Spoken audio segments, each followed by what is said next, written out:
Good morning, students. Today we learn something about the lesson Lost Spring. We were also explained some of the parts of this lesson.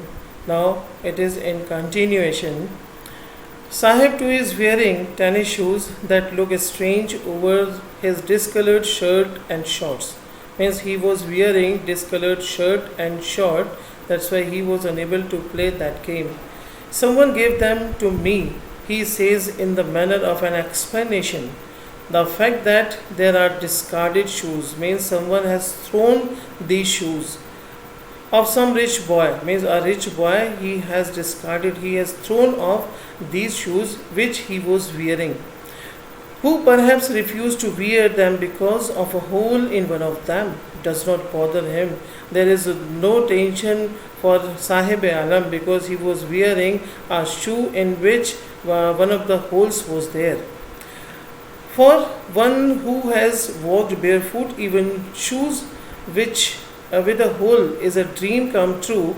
But the game he is watching so intently, so eagerly, it was out of his reach because he was unable to wear the dress, even shoes also.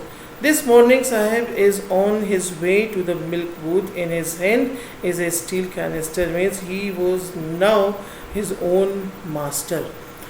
I now work in a tea stall down the road, he says, pointing the distance. I am paid 800 rupees and all my meals.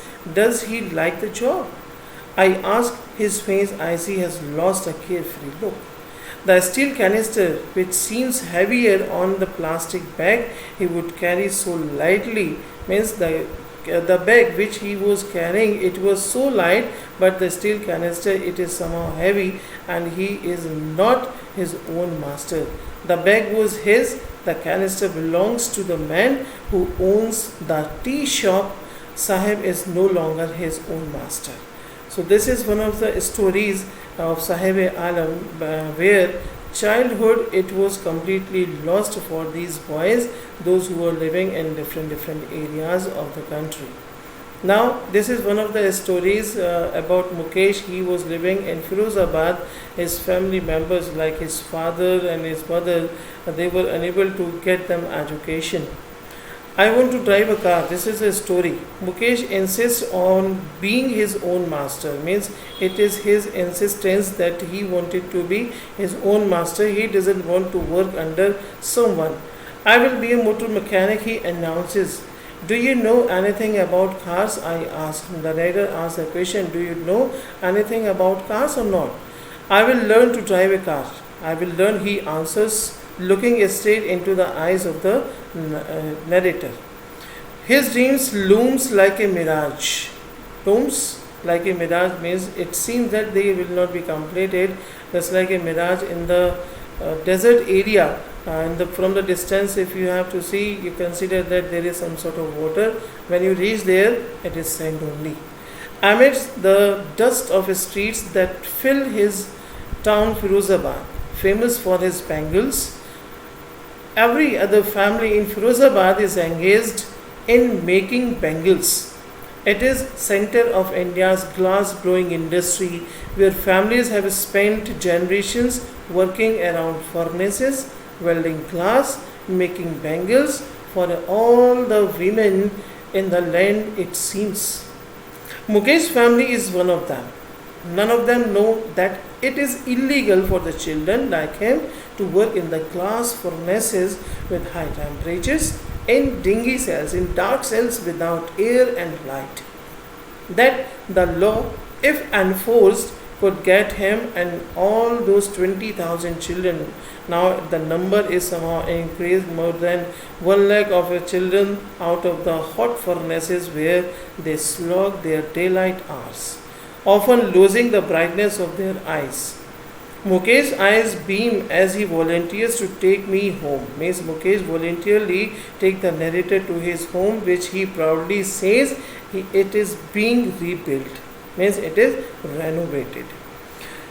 We walk down stinking lanes, the lanes which are filled with smell, the acute smell, these are stinging lanes, choked with garbage, past homes that remain hovels with crumbling walls, wobbly doors. Wobbly means if you put one of the legs in the door, it would be open. No windows, crowded with families of humans and animals coexisting, means human and animals, they are living together in primeval state, in the primary state, means in the ancient period the people and animals, they were living in one place. He stops at the doors of one of such houses, bangs a wobbly iron door with his foot and pushes it open. We enter half-built shack, half-built hut. In one part of it, thatched with dead grass. In one of the part, in the corner, there was dead grass, and is a firewood stove over which sits a large vessel of sizzling spinach leaves. Spinach leaves were sizzling in the pot. On the ground, a large aluminium platters are more chopped vegetables were there. A frail, a weak young woman is cooking the evening meal for the whole family. Through eyes filled with smoke, she smiles. Means her eyes will filled with smoke, but apart from it, she is smiling.